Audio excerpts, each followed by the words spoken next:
Right. So, code of conventions. Give me the. I'll do it, sure. You okay? Why not? So for the UTV News studio visual codes, you can see here clean shaven, smart haircut, nothing distracting or crazy, formal suit. For her, she's a minimum amount of jewelry, so it's not too also distracting. Very plain dress and tidy haircut. For the field reporting, again, same kind of thing, smart haircut, smart dress, but not too formal, and no distracting jewelry. A student newsreader is someone who presents the news usually on a TV broadcast. Their image must be just right, as millions of people will be watching them live. Uh, their speech and grammar must be also a high standard, so they can be understandable by most people. All their information has to be 100% correct, 100% accurate. The audience cannot be misled into believing something that's harmful or untrue, otherwise the show can get a reputation for giving out fake news. Very good.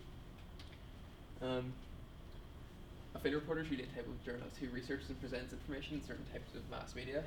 Reporters usually gather information in a variety of ways, including tips, press releases, sources, or individuals with newsworthy information, and witnessing events.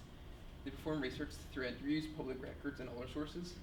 An example of this could be at a sporting event, or if a big incident's just happened and the show needs to be on set location, interview there. You'll see this sometimes if the weather's bad, if it's snowing or very bad, like rain or something, like flooding, where they need to do a weather report outside to show the severity of it. An interview is a somewhat formal discussion between a hirer and an applicant or a candidate, usually typically in person, which is information exchanged with the intention of establishing that. That's different. That's a different type of interview. Yeah. I just realised that. Yeah. I was okay. Should we just explain what you can see the picture? You can know what it is anyway. So an interview is basically where there's a field reporter usually talking to someone, and they're gathering information off the person in a set down area or somewhere formal to pick up news for their story to add a bit of credibility.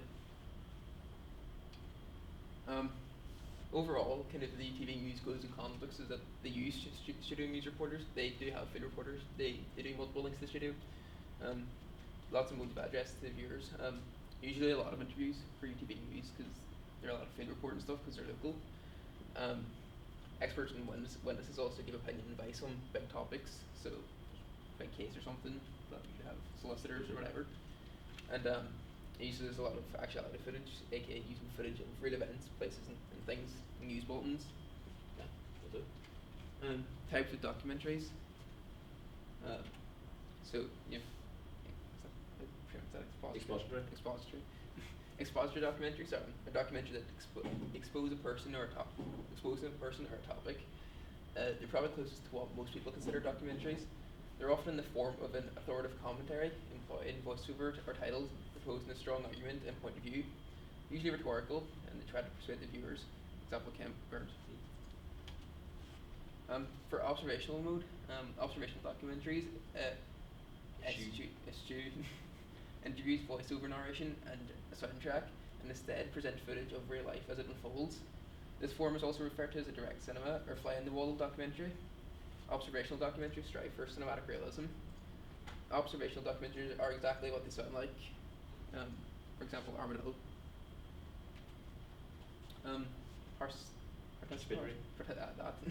interactive. While having elements of observational and expository, include the filmmaker within the narrative. The interaction is present within the film. The film makes explicit the meaning is created by the collaboration or confrontation between the filmmaker and contributor. Usually shot in different locations. Handheld cameras used a lot. Interviews dominate but tend to be pretty informal. Very on the go style questioning. For example, Living with Michael Jackson. Reflexive. Borrows techniques from fictional films to get an emotional, subjective response. Emphasis on the expressive lighting, dramatic music. Voiceover, present is likely to be questioning and uncertain rather than authoritative. Reliance on suggested implied meaning rather than fact.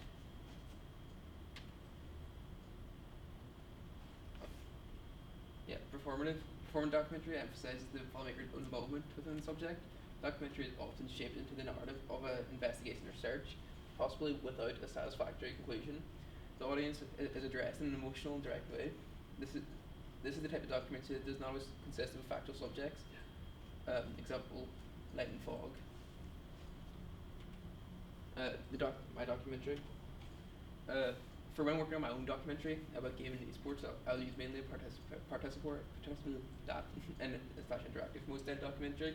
This will be because myself and my classmate Aaron will be interacting with any cast in the documentary. I'll also use observational style documentary parts when doing interviews, etc. So there's no interviews and observational, it's expository? Yeah, there's parts, yeah. That should be expository. See, observational, there's no documentaries, so there's no interviews on the observational. People just, there's no interviews here, so people just talk on. So that should be expository. Yeah, I don't know what you mean. yeah, it's kind of sweet thing, but yeah. Oh no, good job. Thank you.